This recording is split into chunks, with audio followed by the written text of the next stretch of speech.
Came to court for the ruling of the respondent OCS Talam in this murder investigation for Albert Ojwang. The court has made a decision that the respondent shall be in custody until the 1st of July. The state has also conceded that probably if they finish the investigations earlier, they'll be able to come back to court earlier. We accept the ruling. It was well reasoned. We really have no problem with it.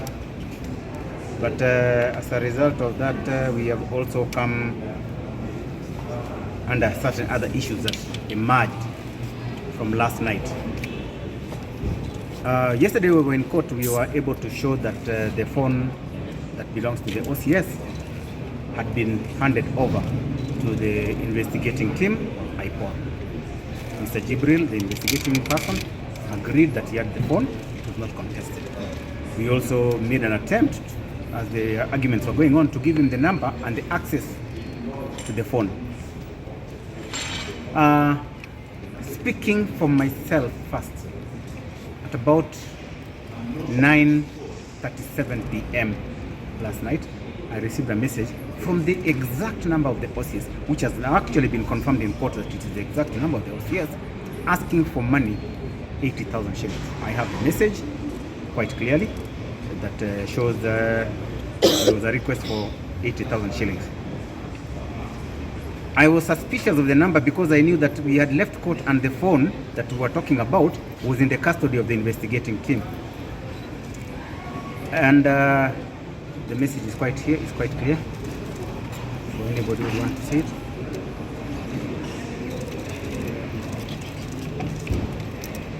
So I was suspicious and I said this cannot be true because I know the phone has been with the investigating officer. Because of course we believe that there's some integrity and we believe that there are people who are, we should be able to respect that they'll keep what they call exhibits and other data that has been collected. But the number is actually the OCS's number. So I indicated to the person that I do not have money right now, probably later, tomorrow, because I had exceeded my limit. It was a way to play around.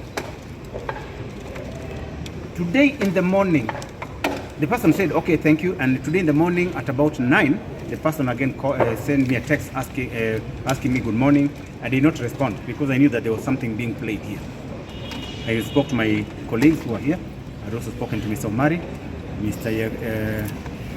Council here, Kiton had also spoken to Mr. Jibril, who had actually apologized, but he will be able to explain that by himself. And the matter, we advised the OCS to report the matter in the station that was being held, which is Langata Police Station, which he reported. There's an obit to that effect. This message did not only come to me. Other family members, as we will be told by other councils, have also received the messages that asking for money.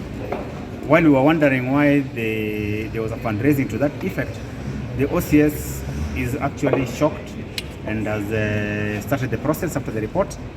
The court has asked Mr. Jibril to come to court on Friday at 11 a.m. to explain or to talk about or to shed light about. But in the same breath, we'll be saying that the matter be investigated by Langata Police Station or the DCI in Langata, because in any case, Mr. Jibril, who has the phone, needs to come and explain a few things about it. So he cannot investigate himself in his own matter. So far, that's what we can say. We are actually surprised that the people who are supposed to conduct the investigations, that is the Independent Policing Oversight Authority, are the people who are now compromising the integrity of the gadget belonging to our clients. Because as my seniors stated that so many people have received messages soliciting for money from our client's mobile phone, and the last time we were before court, it was on record that the said gadget had been handed over to IPOA. So our issue or our question before court was on the integrity of the investigations. Remember, IPOA is an independent unit, and like my senior stated, as the advocates for the suspect, we believe that the outcome of that investigation will be impartiality.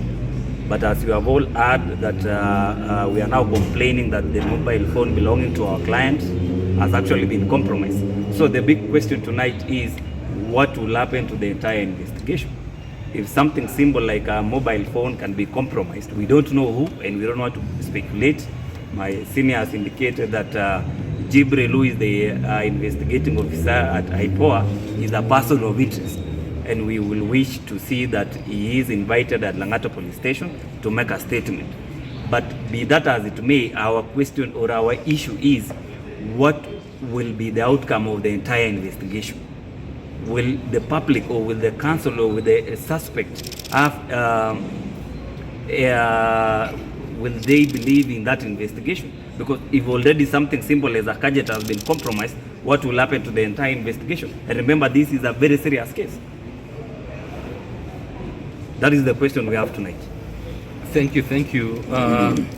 On a different issue, especially the matter surrounding allegations of shooting of a civilian during the demonstrations yesterday, permit me to report to us today that me, in company of my colleagues here, we were at Capitol Hill Police Station, whereby one of our clients, Moses Masinde, has been remanded.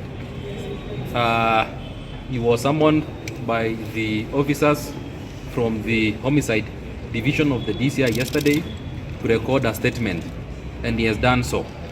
And currently he is remanded at Capitol Hill Police Station, awaiting further processes tomorrow, whereby he will be arraigned before court, whereby the prosecution will seek further custodial orders.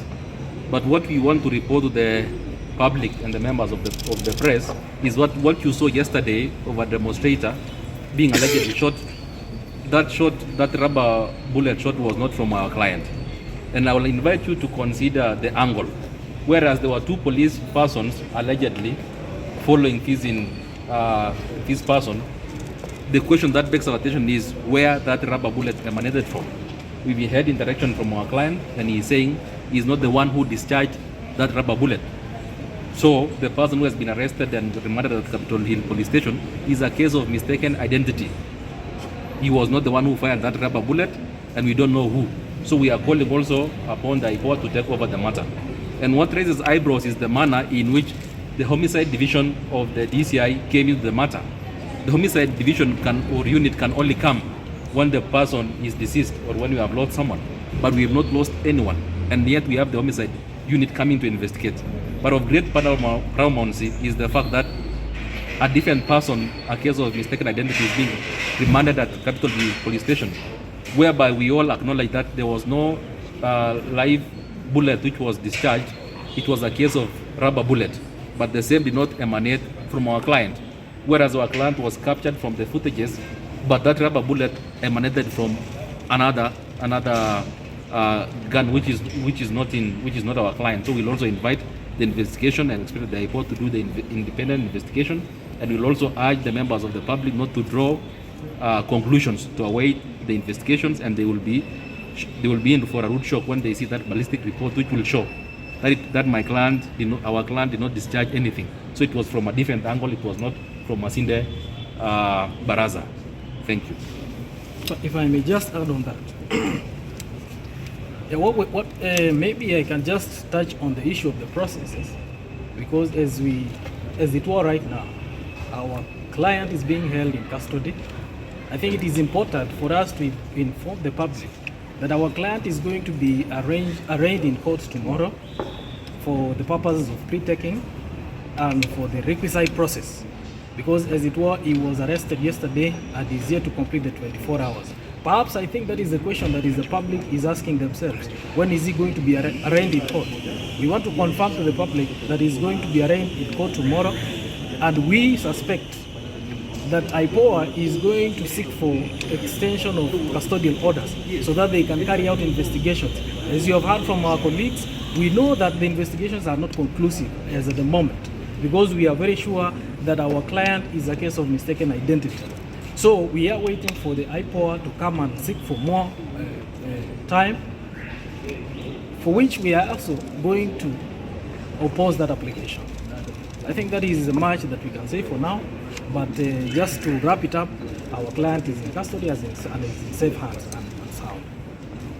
So the main issue is that our client Barasa is innocent and is not the one, and we have reasons to assume that the police, led by the DCI and the IPOA, depended on an AI-generated image to arrest our client. But that is an issue that we will have our field day in court, and as we want to assure the public that our client Barasa should not be crucified at this moment, as the law states that everybody deserves a right to be assumed or presumed innocent until the contrary is proven. Thank you.